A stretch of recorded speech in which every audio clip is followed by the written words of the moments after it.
Hello, എല്ലാവർക്കും സുഖമാണല്ലോ. ഞാനും സുഖമായിരിക്കുന്നു. ഞാനിന്ന് തിരുവനന്തപുരത്ത് പോയൊരു കഥ പറയാം. അതായത് ഞങ്ങൾ തിരുവനന്തപുരത്ത് പോയി. മിനിഞ്ഞാന്നാണ് പോയത്. അപ്പോൾ പോയിട്ട് ഇവിടുന്ന് വൈകുന്നേരം 8 മണിക്കത്തെ വണ്ടിക്കാണ്. ഇവിടുന്ന് 7:15 ഒരു സ്പെഷ്യൽ ട്രെയിനാണ് പോയത്. പോകുന്നത് ശരിക്കും പറഞ്ഞാൽ എൻ്റെ ഓഫീസിലെ ഒരു സ്റ്റാഫിനെ ഒരു ഹൗസ് മെയ്ഡിൻ്റെ പോസ്റ്റിലേക്ക് സിംഗപ്പൂരേക്ക് വിടാൻ വേണ്ടിയാണ് ഞങ്ങൾ പോയത്. ഞാനും എൻ്റെ മോളും എൻ്റെ ഓഫീസിൽ ജോലി ചെയ്യുന്ന പിന്നെ വേറൊരു പെൺകുട്ടിയും പിന്നെ സിംഗപ്പൂർ പോകുന്നൊരു കുട്ടിയും കൂടിയാണ് പോയത്. അപ്പം ഞങ്ങൾ തിരുവനന്തപുരം ഒന്ന് കാണാമെന്ന് വിചാരിച്ച് ഒന്ന് കറങ്ങി അടിച്ച സ്ഥലങ്ങളെല്ലാം കണ്ട് ഇവളെ എയർപോർട്ടിൽ കൊണ്ടുപോയി വിട്ടിട്ട് ഞങ്ങൾ സ്ഥലങ്ങളെല്ലാം കാണാമെന്നില്ല ആഘോഷത്തിലാണ് ഞങ്ങൾ ഇവിടെ നിന്ന് ഇറങ്ങി പുറപ്പെടുന്നത്. അങ്ങനെ ഞങ്ങൾ രാത്രിക്കത്തെ വണ്ടിക്ക് പോയി രാവിലെ തിരുവനന്തപുരത്തെത്തി.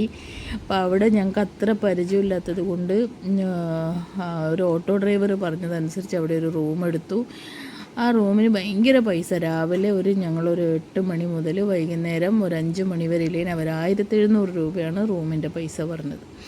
അങ്ങനെ റൂം എടുത്തു. പിന്നെ ഞങ്ങൾ അവിടെ നിന്ന് കുളിച്ച് ശ്രീ പത്മനാഭസ്വാമി ക്ഷേത്രം കാണാൻ വേണ്ടി പോയി. സ്വാമി ക്ഷേത്രം കാണാൻ പോയി. അവിടെ ഭയങ്കര തിരക്ക് എന്ന് പറഞ്ഞാൽ അങ്ങോട്ട് പോകാൻ പറ്റില്ല. പിന്നെ ABCD മനസ്സിലാവുന്നില്ല, എങ്ങോട്ട് പോകണം എന്ത് ചെയ്യണം എന്നൊരു പിടുത്തമില്ല. അവസാനം പത്മനാഭൻ്റെ ഭണ്ഡാരത്തിൽ പൈസ ഇട്ടിട്ട് ഞങ്ങൾ തിരിച്ച് റൂമിലേക്ക് തന്നെ വന്നു. അവിടുന്ന് ഞങ്ങളെല്ലാവരും കൂടെ തിരിച്ച് ഭക്ഷണം കഴിക്കാൻ വേണ്ടിയിട്ട് അവിടെ അടുത്തൊരു ഹോട്ടലിൽ പോയി. അപ്പോൾ ഹോട്ടലിൽ പോയി അവിടെ നിന്ന് ചട്ടിച്ചോറ് കിട്ടി.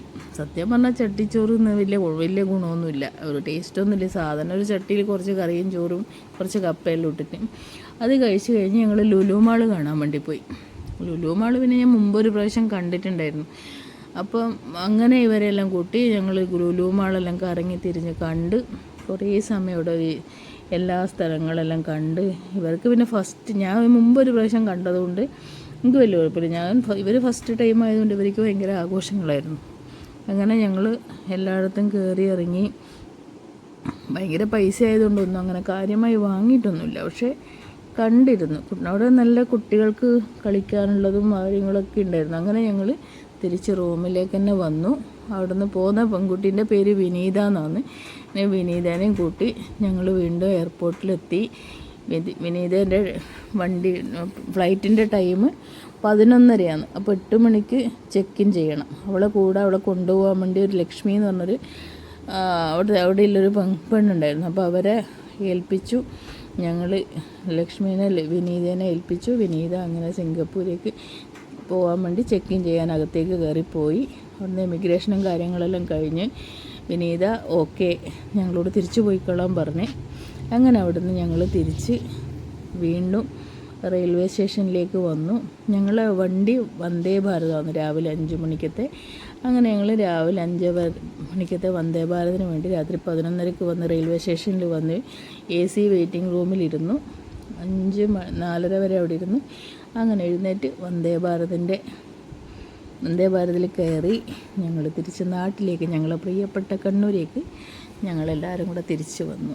വന്ദേ ഭാരതിൽ നല്ല ഫുഡാണ് കേട്ടോ. ബ്രേക്ക്ഫാസ്റ്റ് ഞങ്ങൾക്ക് കിട്ടിയത് രാവിലത്തെ ഒരു സ്നാക്സും കാപ്പിയും പിന്നെ ബ്രേക്ക്ഫാസ്റ്റും ഇഡ്ഡലി സാമ്പാറൊക്കെ. എന്തായാലും നല്ല സർവീസായിട്ട് തോന്നി. വന്ദേ ഭാരതിലെ ഫസ്റ്റിലെ യാത്ര നല്ല അടിപൊളിയായി തോന്നി. കാരണം പ്രത്യേകിച്ച് ബുദ്ധിമുട്ടോ കാര്യങ്ങളോ ഒന്നുമില്ല. സൈലൻ്റായിട്ടൊരു യാത്ര, ആൾക്കാരെ ബഹളവും ഒന്നുമില്ല. അങ്ങനെ ഞങ്ങൾ പയ്യന്നൂർ ഞങ്ങളുടെ പ്രിയപ്പെട്ട നാട്ടിലെത്തി.